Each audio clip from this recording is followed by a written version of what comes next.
আল্লাহ রাসূল আমাদের লক্ষ্য করে বলেন, কাফা বিল মারই কাযিবান ওয়া ইউহাদ্দিসু বিকুল্লি মা সামিআ। একজন মাওলানার মিথ্যুক হওয়ার জন্য এতটুকুই যথেষ্ট, শরীয়তের কোনো কথা তদন্ত না করে বলবে। একজন মাওলানা সাহেবের মিথ্যুক হওয়ার জন্য এতটুকুই যথেষ্ট, একটা শরীয়তের কোনো কথা তদন্ত না করেই বলবে। একজন মাওলানা সাহেবের মিথ্যুক হওয়ার জন্য এতটুকুই যথেষ্ট, শরীয়তের কোনো কথা তদন্ত না করেই বলবে। এই জন্য মনে রাখবেন, রাসূল সাল্লাল্লাহু আলাইহি ওয়াসাল্লাম একদা যাচ্ছিলেন মেরাজে জিবরাইল আলাইহিস সালামের সাথে। তিনি দেখলেন কতগুলি লোকের জিহ্বাকে আগুনের কেঁচি দিয়ে কেটে দেওয়া হচ্ছে, কতগুলি লোকের জিহ্বাকে আগুনের কেঁচি দিয়ে কেটে দেওয়া হচ্ছে। আল্লাহর নবী বললেন, মান হাউলায়ে, জিবরাইল এরা কারা যাদের জিহ্বা কেটে দেওয়া হচ্ছে?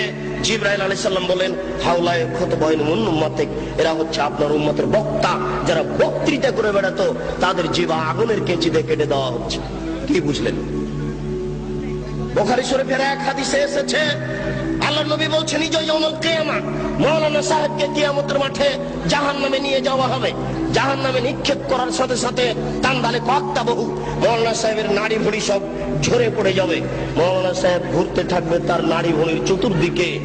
ফাজতামা আলাইহা আহলুন নার, জাহান্নামীরা সেখানে জমা হয়ে বলবে, মালাক, খবর কি হুজুর, আপনার কেন এই অবস্থা? আনতা তা'মুরুনা বিল মারুফ ওয়া তানহাউনা আনিল মুনকার, হুজুর আপনি তো আমাদের ভালো কথা বলছিলেন, মন্দ থেকে নিষেধ করছিলেন, হুজুর আপনার অবস্থা কেন এরূপ? হুজুর তখন বলবেন, কি বলি, আমরুক বিল মারুফ ওয়া আতি হে, আমি যে ভালো বলেছি ভালো করিনি। যে মাছ দিয়ে ভাত খায় মানুষ, কাঁটা ফেলে খায়, বুদ্ধি আছে, কাঁটা সহ খায় না। অতএব শরীয়ত যেটুকু জানতে চাইবে, যেটুকু জানতে হবে, সেটুকু প্রমাণ সহকারে